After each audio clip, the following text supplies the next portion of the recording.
En vagones para transportar ganado, entre 70 y 80 seres humanos viajaban rumbo a lo desconocido. Se suponía que en dichos trenes viajaban personas aptas para trabajos forzados, lo cual era mentira, pues en ellos se transportaban familias enteras con ancianos y niños. A su llegada al destino final, eran separados de acuerdo a sus condiciones físicas. Los sanos y fuertes caminarían 5 kilómetros para empezar una nueva vida en un campo de concentración. Las mujeres embarazadas, las que no querían separarse de sus hijos, los niños, ancianos y los que mostraban deficiencias físicas, formaban parte del segundo grupo que era conducido a pie durante 1 kilómetro para ser purificados en las duchas de gas y luego convertidos en cenizas. La llegada de 2 o 3 trenes diarios que remolcaban 60 vagones cada uno, y cada uno de estos transportaba decenas de gente, no eran suficientes para calmar la sed de las inmensas calderas. Por esto, y por cosas que nos iremos enterando en el transcurso del juicio, hoy, aquí, juzgaremos a los responsables de dichos establecimientos.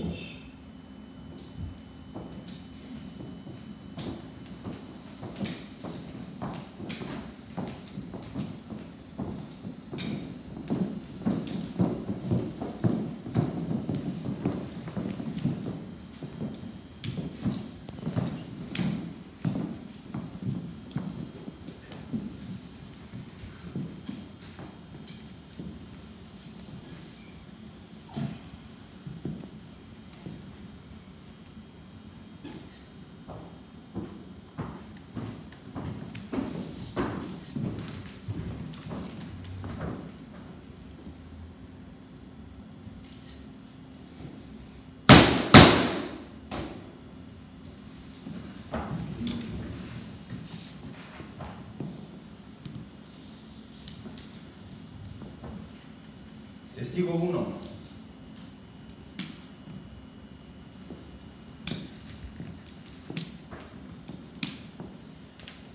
Por favor, háblenos de su llegada. Una vez cruzados los muelles, mientras aguardábamos a las entradas del campo, los oficiales al mando nos preguntaban por nuestros niños, enfermos y ancianos, y nos dividían en 2 filas, derecha e izquierda. Fue ahí cuando oí como un hombre le decía a una mujer: los coches de la Cruz Roja solo se emplean para llevar el gas a los crematorios, y ahí morirán sus familiares. La mujer comenzó a gritar. Se acercó un oficial al oír estas palabras y le dijo: pero estimada señora, ¿cómo puede usted creer a un preso? Todos son criminales y enfermos mentales. Solo hace falta ver las orejas gachas y las cabezas rapadas. ¿Cómo puede usted prestar oídos a esas gentes?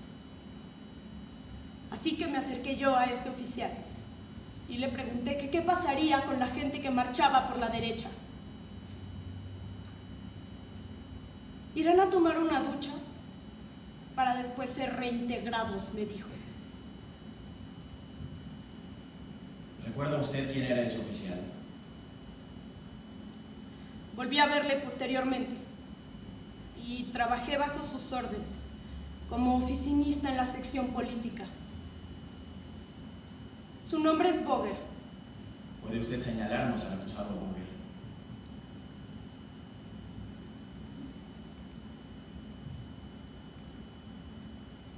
Él es el señor Boger. Acusado Boger, ¿tiene usted algo que decir? No, su señoría. Oí decir que fue sentenciado a 150 latigazos por difundir noticias alarmantes. Y el preso murió en ese castigo. ¿Qué dice a eso, señor Boger? Señor juez, no puedo recordar ese caso. Jamás se dieron tantos latigazos en nuestro camino. Gracias, testigo 1.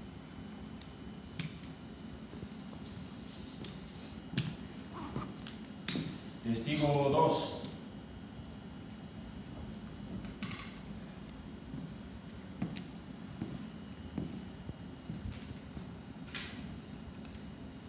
Le ruego que nos relate su llegada.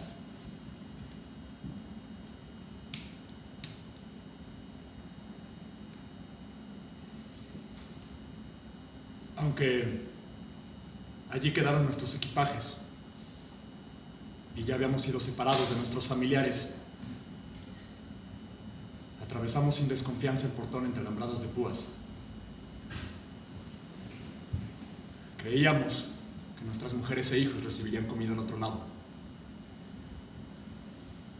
y que pronto volveríamos a vernos. Hacia nosotros se acercó uno, gritando: "Ustedes, presos, miren ese humo al otro lado de los barracones. Son sus mujeres e hijos".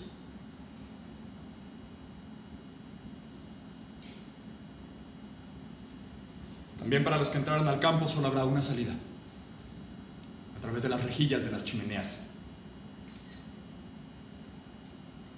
Luego fuimos conducidos hacia un barracón de aseo. Llegaron vigilantes y presos con grandes montones de papeles.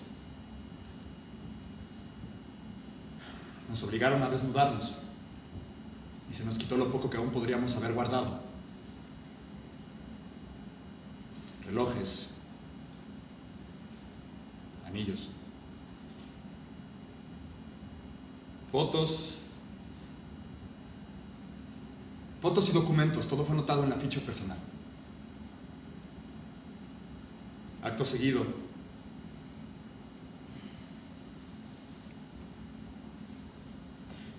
se nos tatuó a cada uno un número en el antebrazo izquierdo.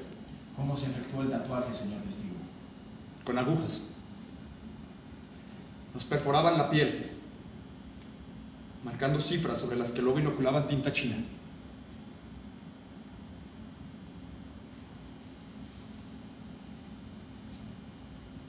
Nos obligaron a desnudarnos.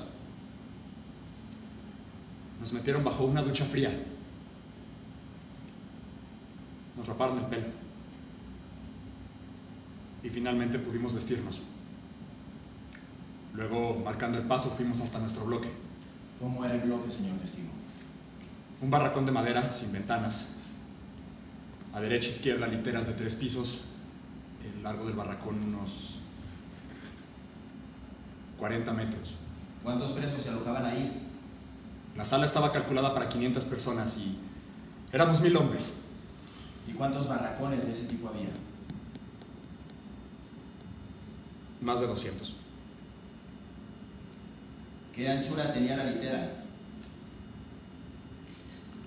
Aproximadamente 1,80 m. Y en cada litera dormíamos 6 hombres. ¿Y tenían paja o mantas? Algunas literas tenían paja podrida. Para cada litera había una manta, de la que tirábamos los que quedábamos en la orilla. ¿Cómo eran las instalaciones sanitarias? En el barracón de aseo había unas cubetas de madera, con una tubería agujerada por encima, de la que goteaba el agua. En las letrinas había largos retretes de cemento, provistos de tablas con aberturas redondas. Cabían 200 personas a la vez. Las brigadas de letrinas cuidaban de que ningún preso permaneciera sentado demasiado rato allí. La gente de esas brigadas golpeaba con palos a los presos para sacarlos. Pero muchos no podían darse tanta prisa. Y del esfuerzo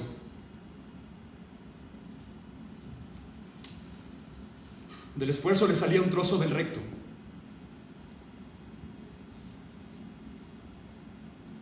Había que hacer las necesidades por la mañana.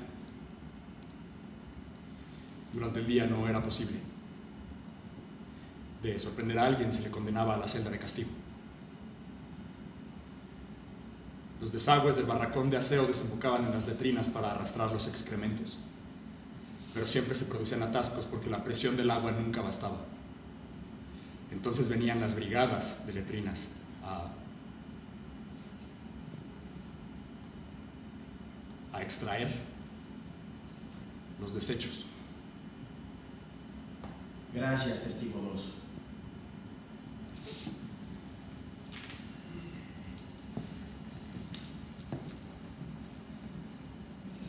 Testigo 3.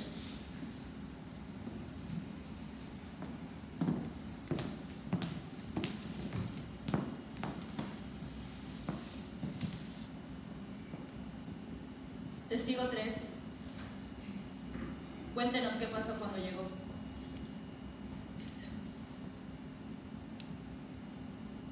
Ya al saltar del vagón, en el tumulto del andén,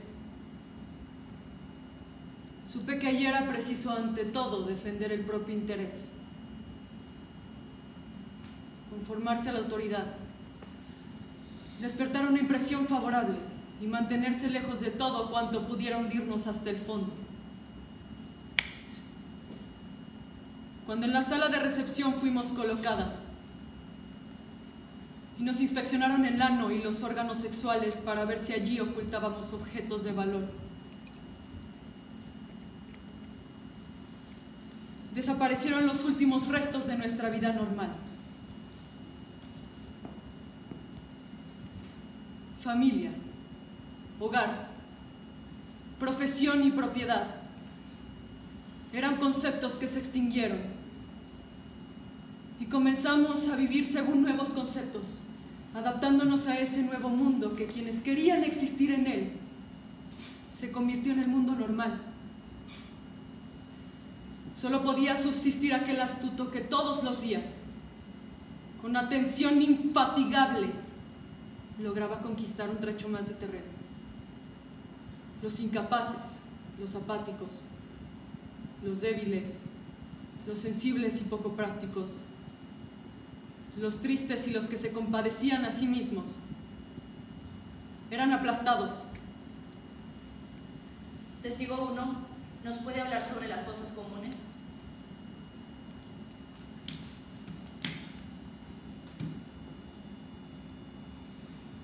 Yo llegué a un barracón lleno de cadáveres y vi que algo se movía entre los muertos. Era una muchacha, joven. La saqué fuera hacia una de las calles del campo y le pregunté, ¿quién eres? ¿Desde cuándo estás aquí?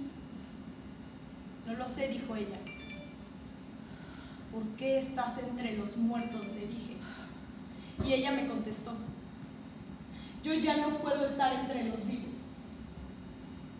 Y falleció esa misma tarde.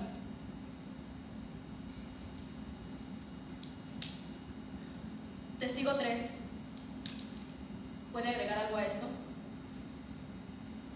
Tuvimos que cavar unas fosas. Muchas mujeres se desmayaron entre las palas y el barro. Estábamos de pie con agua hasta las caderas. Los vigilantes nos observaban. Era gente muy joven. Una mujer se acercó al jefe de brigada. «Señor capitán», gritó, «yo no puedo trabajar de este modo.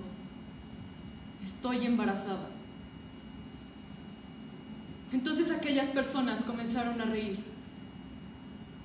Y uno la aplastó con la pala bajo el agua hasta que se ahogó. Señora testigo, ¿qué nos puede decir sobre la alimentación? Por la mañana cada uno recibía medio litro de caldo. Al caldo se le unía un suplemento de café y 5 gramos de azúcar. Algunos aún conservaban de la tarde anterior un pedazo de pan seco. A mediodía se servía la sopa. La sopa era de pieles de patatas, nabos y berzas, con una mínima adición de carne o grasa. Como complemento daban filetes de papel y harapos en la sopa. Durante los repartos, los presos no se peleaban por ser los primeros en coger la sopa, sino por estar al último de la cola. El primer tercio era agua, solo hacia el fondo venía algo de comida. Con frecuencia, solo se le daba la mitad de esos complementos porque el personal del campo, desde las brigadas de vigilancia hasta el comandante, impunemente cogían de los almacenes los víveres destinados a los presos. Señora testigo, ¿cuántas calorías contenían por término medio a la alimentación diaria? De 1000 a 1300 calorías. En estado de reposo, a un organismo le bastan 1700 calorías. Un obrero con un trabajo duro necesita 4800 calorías. Puesto que allí todos trabajaban duramente, pronto eran consumidas las últimas reservas. Por término medio, ningún preso podía vivir más allá de 3 o 5 meses. Señora testigo, ¿cómo pudo ser entonces posible que usted misma sobreviviera? Solo podía sobrevivir quien durante las primeras semanas lograra adquirir algún destino en el campo. Bien por ser capaz de alguna actividad especializada, bien por ser nombrado para alguna función auxiliar. Cualquier preso con un destino que supiera aprovechar su situación privilegiada podía lograrlo prácticamente todo en el campo. Yo estuve en el campo de cuarentena, después en la enfermería. Señora testigo, ¿qué condiciones había allí?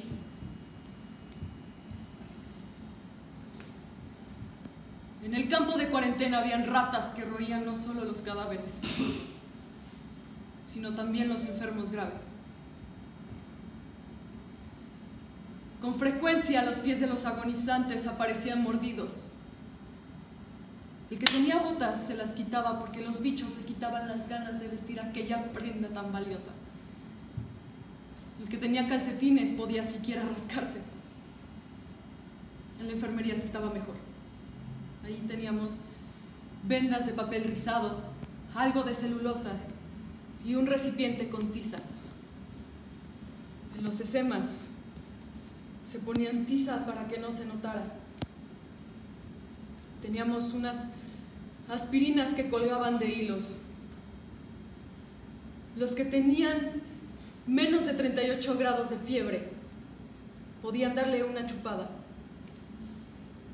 Los que tenían más de 38 grados, 2. Señora testigo, ¿nos puede hablar sobre las enfermedades más frecuentes? Aparte de la debilidad en general y de los daños por malos tratos, había tifus y paratifus, tifus de vientre, así como la enfermedad típica del campo, una disentería rebelde. La furunculosis florecía en el campo.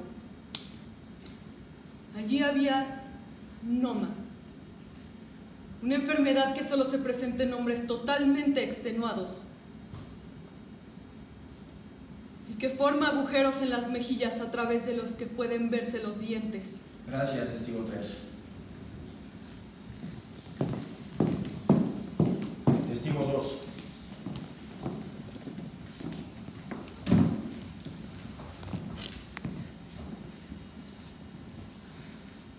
Habían malos tratos por parte de la vigilancia que resultaran innecesarios.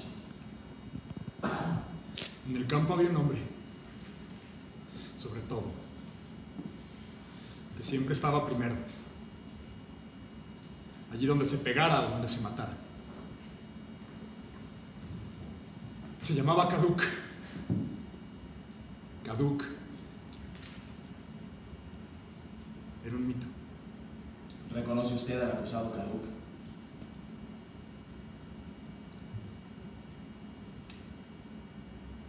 Ese es Caduc. Caduc era llamado por los presos profesor o el santo doctor Caduc. porque hacía selecciones por su cuenta. Con el mango de su bastón pescaba a las víctimas por el cuello o por las piernas. Señor juez, esa afirmación es falsa. Yo vi cómo Caduc sacaba cientos de presos de la enfermería. Tenían que desvestirse y marchar en fila delante de Caduc. Este levantaba su bastón hasta la altura de 1 metro. Los presos tenían que saltar por encima. El que rozaba el bastón iba directo al gas. El que lograba saltar por encima era azotado hasta desfallecer. ¡Ahora salta otra vez!, les gritaba Caduc.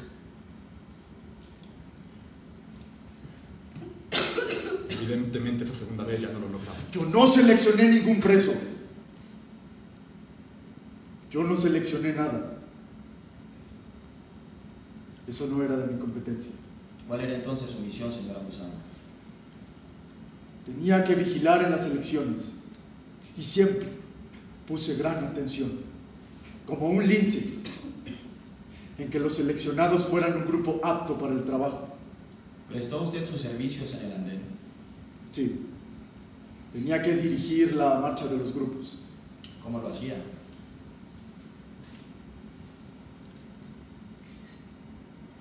Todos fueron. Equipaje sobre el andén. ¡En marcha! ¡En filas de 5! ¡Caduc disparaba sin orden ni concierto a esas gentes! Orden en la sala. Puede proseguir, señor acusado.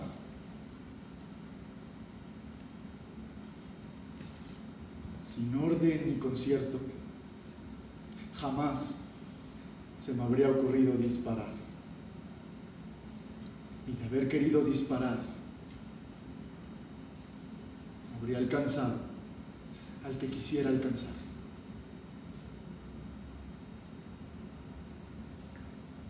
Fui duro, tengo que reconocerlo,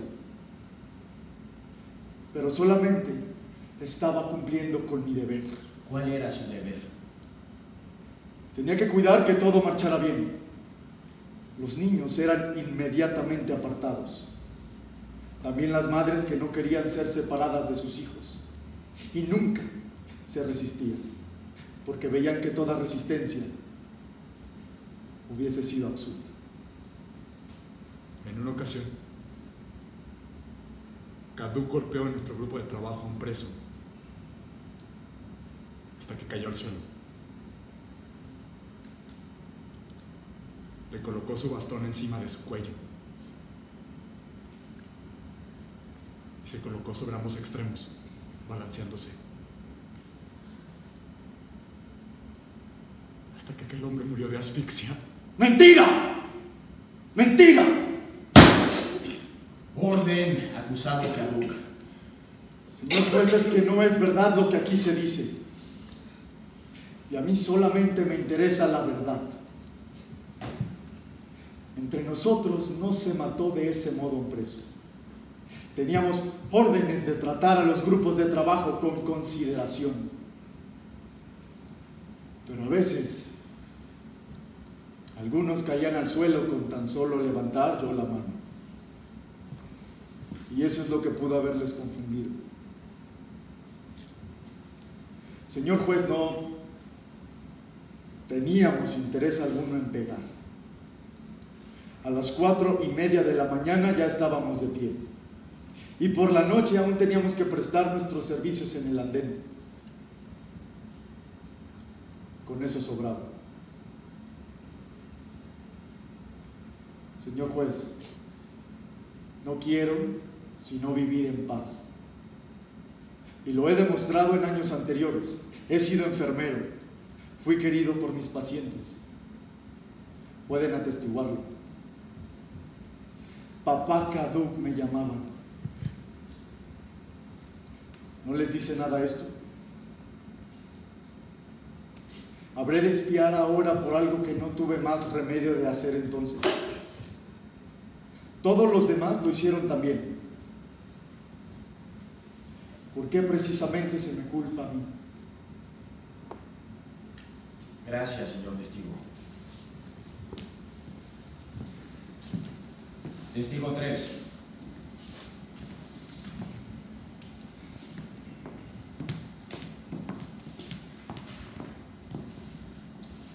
Usted tenía un destino en la sección política. ¿Cuál era su trabajo? Primero fui mecanógrafa de la oficina. Luego, gracias a mis conocimientos de idiomas, me hicieron intérprete. ¿Y por quién fue usted propuesta, señora testigo? Por el señor Boger. ¿Puede usted señalarnos al acusado, Boger? Él es el señor Boger. ¿Cómo se portaba con usted el señor Boger?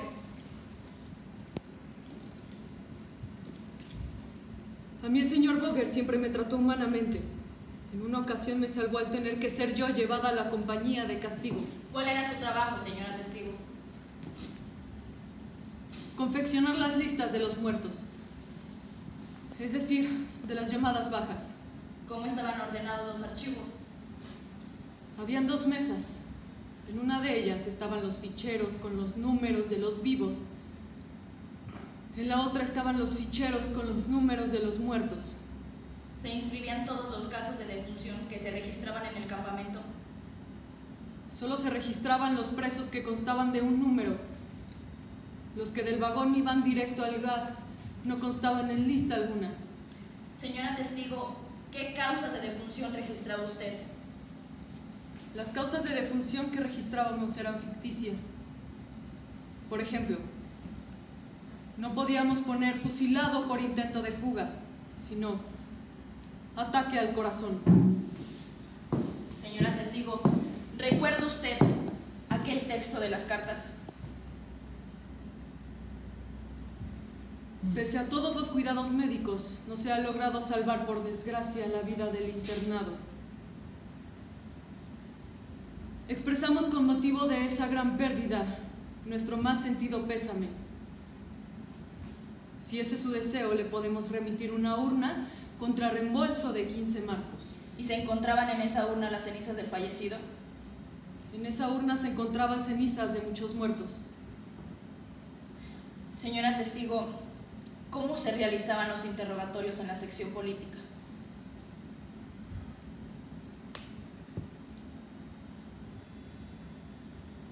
Boger comenzaba los interrogatorios siempre muy tranquilo. Se colocaba muy cerca del detenido y le hacía preguntas que yo tenía que traducir. Si el preso no respondía, Boger agitaba un llavero frente a su cara. Si el preso continuaba callado, Boger lo golpeaba en la cara con las llaves. Después se ponía aún más cerca y le decía: tengo una máquina que te hará hablar. ¿Qué clase de máquina era? Era un armazón de donde se les colgaba. Al cabo de 1 o varias horas, los sacaban. Era imposible reconocerlos. Señora testigo, ¿por qué razones recibían los presos ese castigo?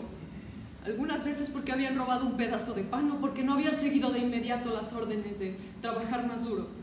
Señor juez, yo jamás actué por semejantes tonterías. Señor Boger. En la sección política únicamente teníamos que ocuparnos de los actos de resistencia. Señora testigo, ¿presenció usted la aplicación de la pena? Una vez vio a un hombre colgado, cabeza abajo. En otra ocasión vi a una mujer atada al palo. Boger nos obligaba a mirar. Es verdad que la testigo actuó como intérprete entre nosotros. Sin embargo, nunca estuvo presente en los interrogatorios duros. Señora testigo, ¿vio usted a alguno de los acusados aquí presentes dando golpes? Había pasado un camión por delante con una carga de niños.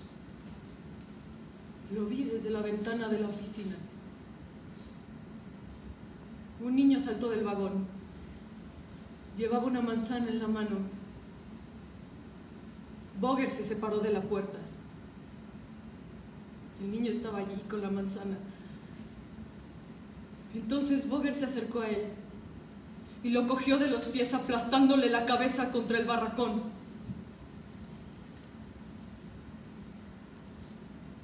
Después me llamó y me dijo: limpia esta pared. Después vi como en un interrogatorio se comía la manzana. Señora testigo, en las investigaciones seguidas jamás menciona usted ese caso. No podía hablar de ello. ¿Por qué? Hay razones personales. ¿Puede usted indicarnos esas razones?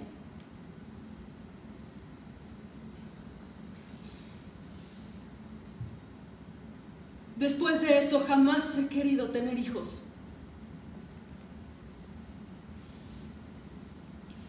Acusado Boger, ¿qué tiene usted que alegar esta imputación?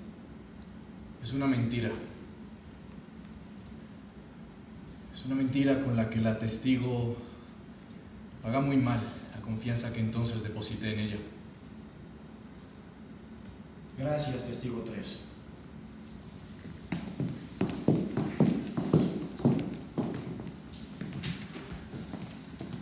Testigo 4.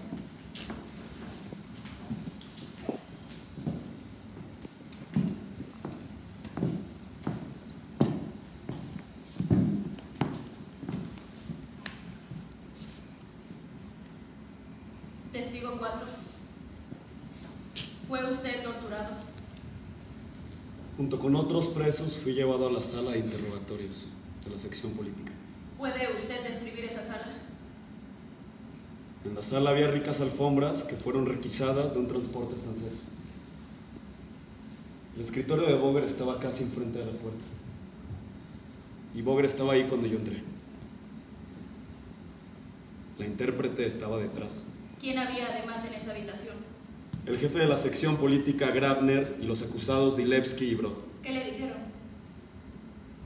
Boger dijo: somos de la sección política. No hacemos preguntas, solo escuchamos, así que tú sabes lo que tienes que decir. ¿Por qué razón fue usted llevado allí? No lo sabía. No sabía qué decir. Y rogué a los señores que me preguntaran. Entonces me pegaron hasta dejarme inconsciente. Cuando volví en mí, estaba echado en el pasillo. Y Boger estaba a mi lado. Ponte de pie, me dijo. Pero yo no podía ponerme de pie. Entonces me pegó una patada. Y me incorporé arrimándome a la pared. Vi que echaba sangre. El suelo y mis ropas estaban llenos de sangre. La cabeza destrozada y la nariz rota. Durante toda la tarde y entrada la noche tuve que permanecer de pie, viendo de cara a la pared. Y había otros presos más. El que se volvía era golpeado con la cabeza en la pared. Y al día siguiente fuimos nuevamente interrogados. Todos los presos. ¿Qué querían saber de usted? Nunca supe de qué se trataba. Me llegaron a pegar en la cabeza un par de veces con algo. Creo que una espiral metálica, no sé. Luego salí nuevamente al pasillo. Y el que estaba a mi lado fue llevado por Boger a la habitación contigua. Walter Windmüller se llamaba. Señor testigo, ¿sabe usted lo que sucedió? Calculo que estuvo de 2 o 3 horas allá adentro. Yo seguí en el pasillo de cara a la pared. Luego salió Windmüller. Se puso a mi lado. Vi que chorreaba sangre de las perneras del pantalón y cayó un par de veces al suelo. Y ahí aprendimos a hablar con los labios inmóviles. Cuando le pregunté que si qué había sucedido ahí dentro. Él me dijo que me han destrozado los testículos. Murió aquel mismo día.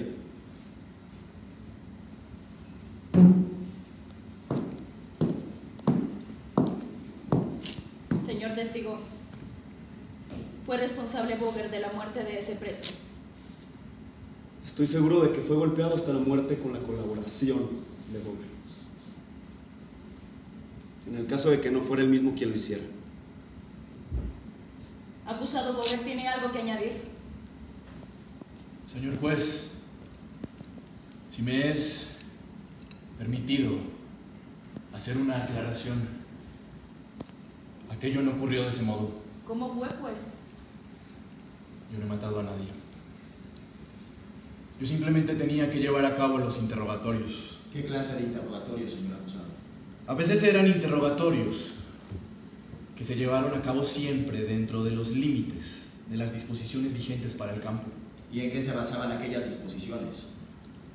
Señor juez, en interés de la seguridad del campo, teníamos órdenes de proceder rígidamente contra los traidores y otros elementos asociales al régimen.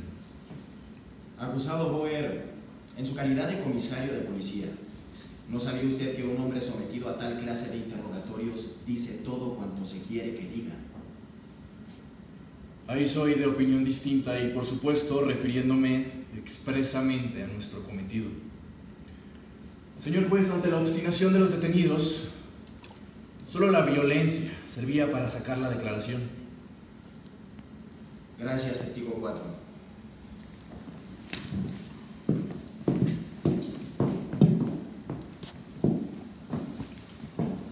Testigo 5.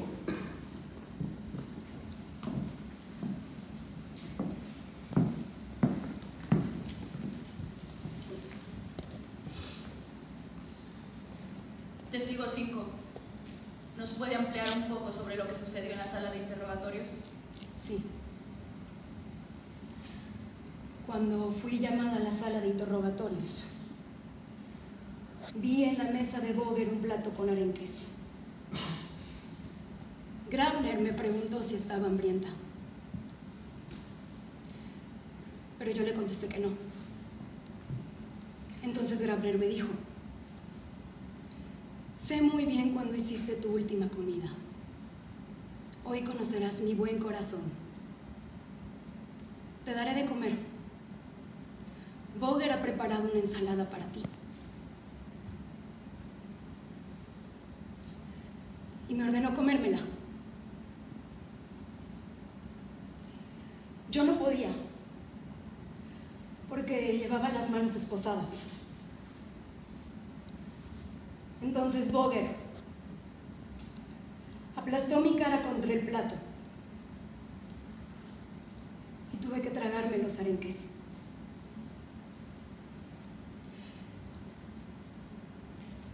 Estaban tan salados que vomité. Luego tuve que tragarme lo vomitado y el resto de los arenques. Al final, aún me quedaba algo en la boca. Entonces Boger dijo gritando: cuiden que no vomite el resto del pasillo.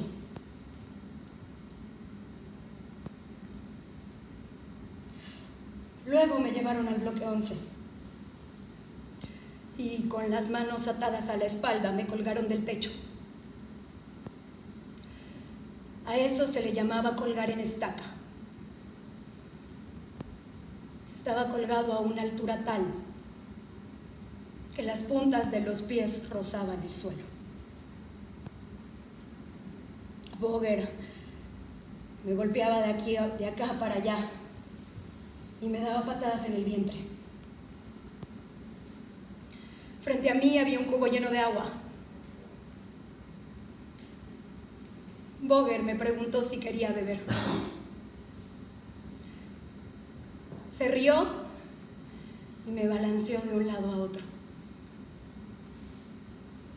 Cuando perdí el conocimiento, me tiraron el bote de agua encima.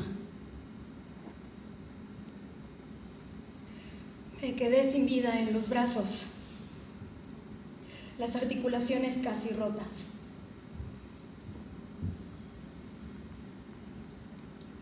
Boger me hacía preguntas.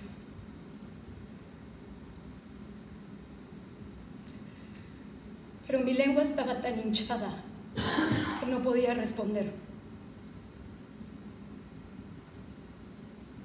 Después me dijo: aún tenemos otro columpio para ti. Y me llevaron de regreso a la sección política. Señora testigo, ¿fue usted sometida a esa máquina? Sí.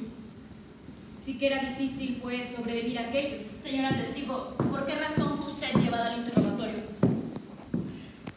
Fui destinada a la construcción de las instalaciones del desagüe que se extendían alrededor del campo. Y durante ese trabajo ayudé a una compañera a encontrar a su madre que estaba detenida. Mi amiga fue conducida primero a la sala de interrogatorios. Luego fue arrojada en el pasillo. Pero aún vivía. Abrió la boca. Sacó la lengua lamiendo el suelo de sed. Entonces Boger fue hacia ella. Le giró la cabeza de una patada. Luego fue hacia mí y me dijo: ahora te toca a ti. Si no dices la verdad, te pasará lo mismo.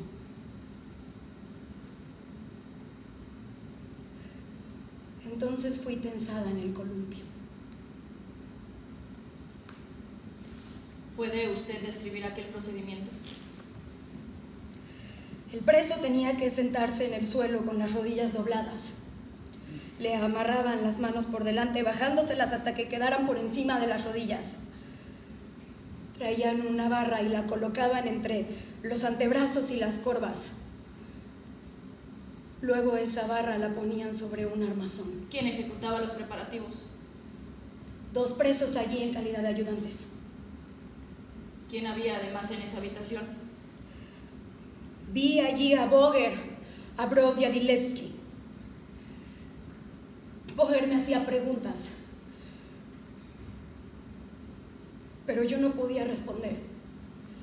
Estaba colgada con la cabeza hacia abajo y aquellos 2 presos me balanceaban de un lado a otro. ¿De qué preguntas se trataba? Preguntas sobre otros nombres. ¿Le pegaban al mismo tiempo? Boger y Dilevsky me golpeaban alternadamente con látigos. ¿No eran los mismos presos quienes pegaban? Vi a Boger y a Dilevsky con látigos en la mano. ¿Dónde pegaban? En las piernas, en las nalgas, en la espalda, en los pies, en las manos, en la nuca. Pero sobre todo los golpes iban dirigidos a los órganos genitales. Allí apuntaban especialmente.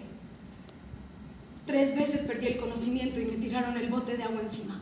Acusado Boger, ¿admite usted haber maltratado a este testigo? Señor juez, para esa pregunta solo tengo un claro y rotundo no. Aún conservo las señales. Pero no mías. Acusado Boger, ¿actuó usted con el instrumento aquí descrito? En ciertos casos pude disponer de él. Sin embargo, el castigo siempre fue llevado a cabo por los presos, allí destinados en calidad de ayudantes, y siempre bajo mi vigilancia.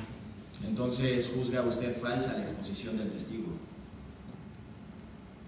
La exposición es defectuosa y no corresponde a la verdad en todas sus partes. ¿Y cuál es la verdad? Señor juez, cuando el preso confesaba, el castigo se interrumpía inmediatamente. ¿Y si el preso no confesaba? Se le golpeaba hasta que salía sangre, pero entonces el castigo también paraba. ¿Se encontraba presente algún médico acusado Boger? Yo jamás vi una orden que hablara del requerimiento de un médico. Eso era además innecesario, puesto que yo paraba el castigo cuando salía sangre. El objetivo de un interrogatorio duro quedaba alcanzado bien cuando el preso o la presa confesaba o bien cuando la sangre corría por la ropa. ¿Y se consideraba usted justificado cuando llevaba a cabo interrogatorios duros?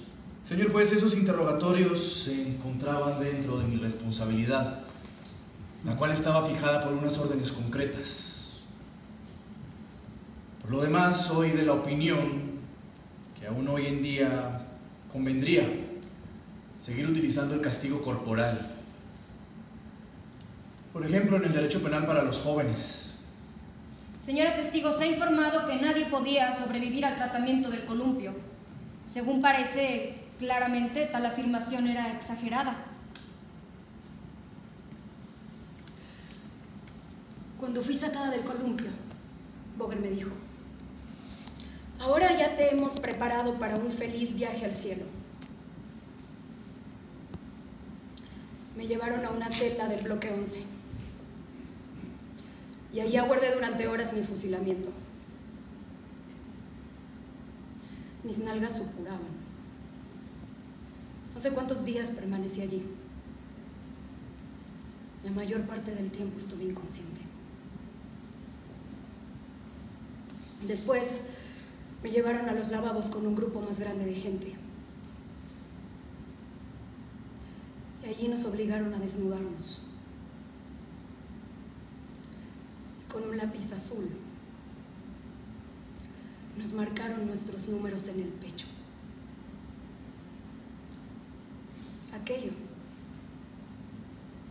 era la condena a muerte.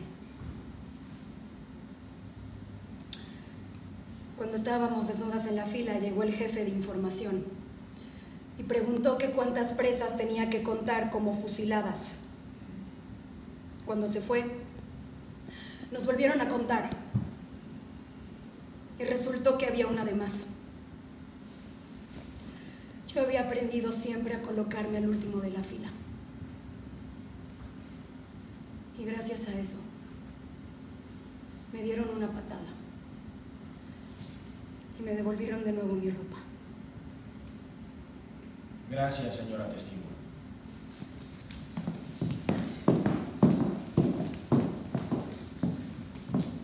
Testigo 6.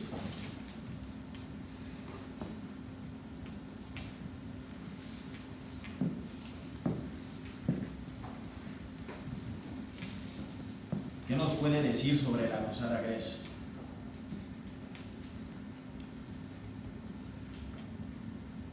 La acusada Grace era nuestra jefa en el barracón de mujeres. Para probar sus conocimientos le gustaba dirigirse con preguntas a presas que tenían bachiller. La tarde en que ingresó la mujer polaca nos dio un discurso sobre el humanismo de Goethe. ¿Qué ocurrió con aquel ingreso, señora testigo? La mujer polaca había ideado escaparse junto con otras 4 mujeres. Las 4 mujeres fueron devueltas al campo. La mujer polaca fue fusilada. ¿Pudo usted verlo? Los fusilamientos se llevaban justo detrás del barracón de recepción. Desde allí pudimos ver cómo Grace se dirigía ahí con la mujer. Llevaba colgada su carabina. Luego Grace volvió sola. Acusada Grace, ¿corresponde esta descripción con los hechos? Yo no niego que la mujercita había recibido un disparo, pero no fui yo. No sé si es el mismo incidente, pero recuerdo que una vez una mujer había recibido un disparo de un guardia de una torre de reloj, pero no sé si sea la misma mujer. ¿Qué ocurrió con su llegada al campo? Cuando la comida alcanzaba para todos, todo marchaba bien. Pero luego, cuando tuvo a mi cargo 20 o 30,000, se comportaban como animales cuando la comida era escasa. Durante la distribución de alimentos, cuando los encargados se dirigían con la comida a cada bloque, en cada esquina habían 20 o más personas esperando para abalanzarse contra ellos y tomar la comida. La acusada Grace, ¿llevaba usted un látigo en Auschwitz? Sí, era un látigo muy ligero. Señora Grace, ¿jamás tuvo usted que intervenir por haber hecho a los presos algo prohibido? Al principio no, pero cuando la multitud creció, hubo mucho robo. Cada presa tenía destinada 2 mantas. Se encontró con que habían cortado esas mantas y habían hecho con ellas zapatos y chaquetas. Me dieron órdenes estrictas de que todo lo que se había hecho con esas mantas tenía que ser devuelto. Los presos no obedecieron mis órdenes. por lo que tuve que usar mi látigo. ¿Y alguna vez tomó a un preso y lo golpeó hasta quedar sangrando? ¿O incluso cayó sin sentido al suelo? Nunca. ¿Testigo tiene algo que añadir? Conocíamos bien el comportamiento de Grace cuando regresaba de una matanza. Durante todos estos años de mi vida, con cada mujer veo a Grace. Oigo cómo grita: vengan adentro, perras cochinas. Entonces teníamos que entrar en la cámara. ¿En qué cámara? La cámara de cadáveres del viejo crematorio. Allí estaban echados varios cientos de hombres, mujeres y niños. Como paquetes. Tenían heridas los muertos, señora testigo. Sí. Eran heridas de disparos. No, los cadáveres habían sido gasificados. A veces los vestidos se rompían, entonces Grace volvía a pegarnos. No tenían que desvestirse antes. No, eso fue después, en los nuevos crematorios. Allí había salas para desvestirse. ¿Y estaba ahí también Grace? Grace siempre estaba. En una ocasión una mujer intentó esconderse bajo un montón de ropas. Grace la descubrió. Ven aquí, le dijo. La colocó junto a la pared. Le disparó a una pierna y luego le disparó a la otra. La mujer no tuvo más remedio que sentarse. Grace disparó hasta matarla. No. Debo añadir que eso jamás sucedió en mi campo. Ya llegará su turno de hablar, acusada Grace. Señora Grace, ¿participó usted en fusilamientos? No, yo nunca hice un plan para matar a algún preso. Testigo, ¿la señora Grace tenía perros? Sí. Una de sus especialidades era echar sus perros a las víctimas cuando éstas caían tendidas por el trabajo. Muchas no sobrevivían a estos ataques. Señora testigo, usted pasó algunos meses en el bloque número 10 para mujeres. ¿Qué puede informarnos acerca de ello? A la bella bestia a Irma le gustaba azotar con su fusta en los senos a mujeres bien dotadas, con el objetivo de que las heridas se infectaran. La sangre que derramaban y las contorsiones de dolor le hacían sonreír. Qué dientes tan blancos tenía. Parecían perlas. Gracias, testigo 6.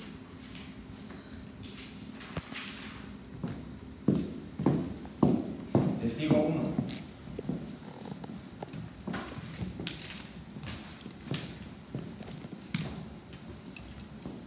¿Qué puede decirnos sobre las cámaras de gas y los crematorios? Las salas de gas eran de paredes de cemento, con unos respiradores. En el centro había unos pilares y a derecha e izquierda 2 columnas, con planchas perforadas. En el suelo estaban los desagües y ahí entraban los presos. Mujeres, niños, los ancianos que ya no podían caminar y hombres. Una vez adentro se liberaba el gas. ¿Qué podía oírse desde afuera? Se oía cómo gritaban y golpeaban la puerta. Pero no era mucho lo que se alcanzaba a oír, ya que también sonaban los zumbidos de la sala de los hornos. ¿Y pudo ver algo? La puerta de entrada tenía una mirilla y se veía cómo se agolpaban a la puerta y trepaban por las columnas. Luego sobrevenía la asfixia. El gas se lanzaba desde arriba, por las columnas de hierro perforado. Y en el interior de las columnas había unos canales en forma de espiral por los que se distribuía la masa. ¿Y cuánto tiempo pasaba hasta que el gas producía sus efectos y provocaba la muerte? Eso dependía de la cantidad de gas. En ocasiones, por motivo de ahorro. Se empleaba menor cantidad, de modo que la muerte podía tardar hasta 5 minutos. ¿Cuál era el efecto inmediato del gas? Vómitos, mareos y paralizaba las funciones respiratorias. ¿Cuánto rato estaba el gas en la sala, señora testigo? 20 minutos. Luego se conectaban los aparatos extractores y el gas era absorbido. ¿Y no pudo ver algo, señora testigo, después al abrir la sala? Sí. Los cadáveres aparecían amontonados cerca de la puerta y de las columnas. Niños y enfermos debajo. Mujeres arriba. Y por encima los hombres más robustos. Esto era porque se pisaban unos a otros y trepaban por encima de los caídos, ya que al inicio el gas actuaba con mayor fuerza a la altura del suelo. Aparecían agarrados unos a otros, con la piel arañada. Muchos sangraban por la nariz y la boca. Las caras estaban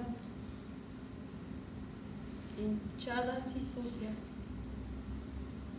Los montones de gente estaban salpicados de vómito, de orina y sangre menstrual. Y los equipos de evacuación tenían mangueras. Rociaban los cadáveres para luego ser arrastrados a los montacargas y llevados así a los crematorios. Gracias, señora testigo.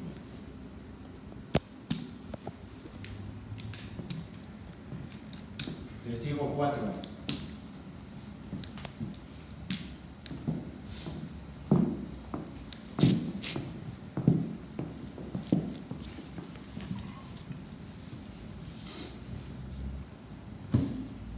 Señor testigo, usted pertenecía al grupo de evacuación. Díganos qué tamaños tenían los ascensores. Eran 2 montacargas con capacidad para 25 cadáveres cada uno. En cuanto uno se cargaba, se daba la señal con el timbre. El comando de arrastre estaba preparado arriba. Llevaban un nudo corredizo que ponían a los cadáveres en las muñecas. La sangre era lavada con un agua que corría constantemente. Por un conducto preparado para ello, los cadáveres eran llevados al horno. Antes de quemarlos, un comando especial estaba encargado de quitar cualquier objeto de valor que pudieran llevar. Cuantas joyas, cadenas, anillos, pendientes, todo se les era quitado. Incluso el pelo les cortaban, atándolo inmediatamente y poniéndolo en sacos. Finalmente, los extractores de dientes llegaban. Expertos de primera clase formados bajo las órdenes expresas de Caduc. Sin embargo, al extraer con pinzas e instrumentos especiales los dientes y puentes de oro, eran arrancados trozos enteros de mandíbula y huesos con adherencia de carne que eran lavados inmediatamente en un baño de ácido. ¿Cuántos hornos había? En los crematorios grandes había 5 hornos. Y en pleno funcionamiento podrían trabajar hasta 46 crematorios. ¿Cuánto duraba la cremación en una cámara de horno? Aproximadamente 1 hora. ¿Cuánta gente se quemaba en los crematorios? Crematorios 2 y 3, en 24 horas se podrían quemar hasta más de 3,000 personas. ¿Qué pasó con los crematorios? El propio personal del campo los destruyó, ya que el frente aliado se aproximaba. Protestamos contra esas afirmaciones dictadas solo por el odio. Nunca el odio puede constituir razones suficientes para un juicio con los detalles aquí expuestos. Señor testigo, ¿nos puede decir cuál es, en su opinión y según sus cálculos, la cifra total de los asesinatos en el campo? De los 9,600,000 perseguidos, que vivieron en territorios dominados por sus perseguidores, desaparecieron 6 millones. Y cabe subrayar que la mayoría fue deliberadamente liquidada. Los que no fueron fusilados, golpeados, torturados hasta la muerte o asfixiados por el gas, encontraron su fin por exceso de trabajo, hambre, enfermedad o miseria.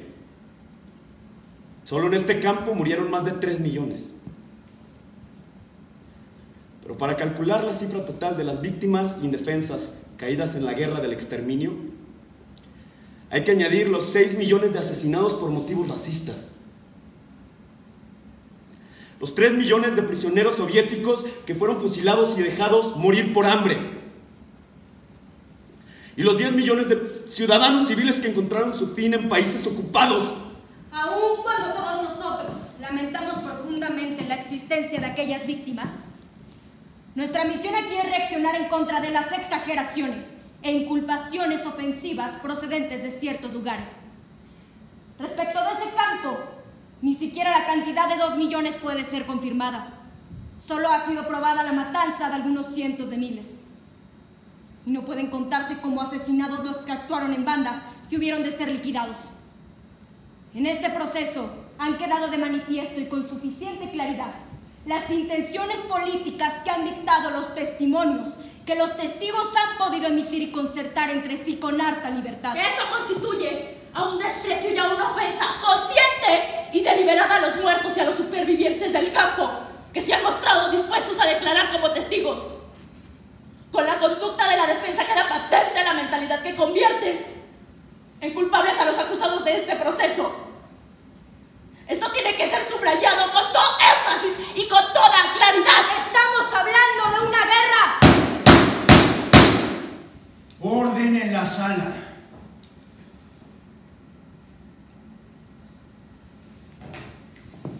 Acusado Kaduk, ¿quiere decirnos ahora lo que dispuso usted de manera consciente en relación con los actos de exterminio?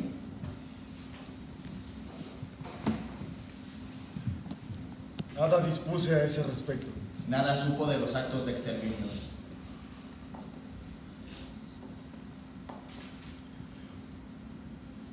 Hoy puedo decir que me sentí lleno de horror. Y si se sintió lleno de horror, señor acusado, ¿por qué no se negó a participar en ellos? Yo era oficial del ejército y conocía el Código de Justicia Militar. Usted no era oficial. Sí, yo era oficial. Usted no era oficial. Usted pertenecía a un comando de la Guardia uniformado. Aquí se ataca mi honor. Orden, señora abogada. Acusado Kaduk, se trata de crímenes. Nosotros estábamos convencidos de que con aquellas órdenes se trataba de alcanzar un objetivo de guerra secreto. Señor juez, llegué a sentirme anímicamente destrozado. Llegué a enfermar por todo hasta el punto que tuve que ingresar en el hospital. Pero algo he de subrayar aquí.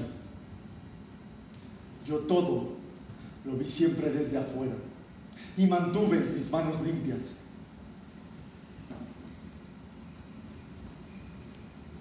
Alto tribunal, yo estuve en contra de todo aquello. Yo mismo fui una víctima del sistema. ¿Y qué fue lo que le ocurrió, señor acusado?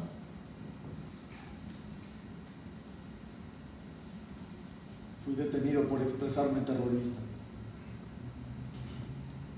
Estuve 3 meses en prisión. Al ser liberado, caí bajo los terribles ataques aéreos del enemigo. Entonces pude salvar a muchos.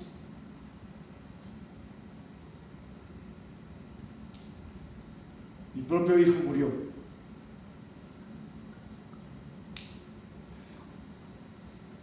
Señor juez, no se debería olvidar en este proceso tampoco a los millones que perdieron la vida por nuestra patria.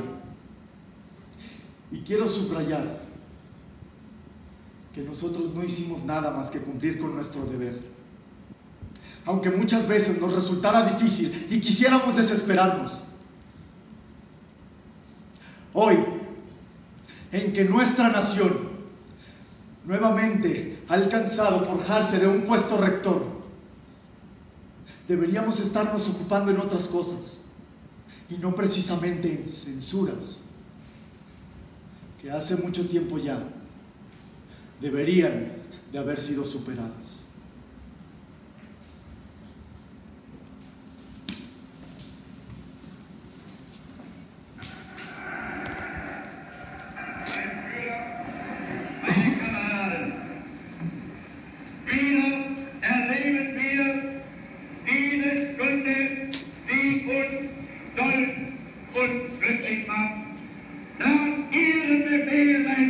People coming into the country are trying to come, and we're stopping a lot. But we're taking people out of the country. You wouldn't believe how bad these people are. These aren't people. These are animals. And we're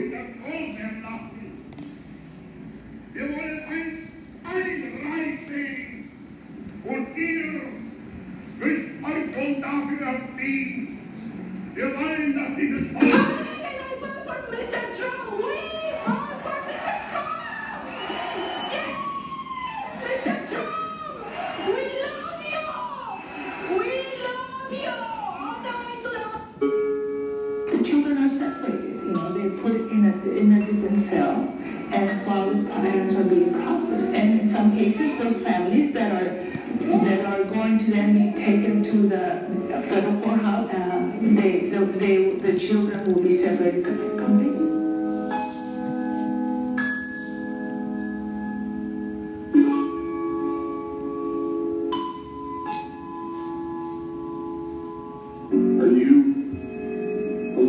This morning? See? Do you understand what these proceedings here in court are all about? You know what a lawyer is? No? You have a lawyer? No?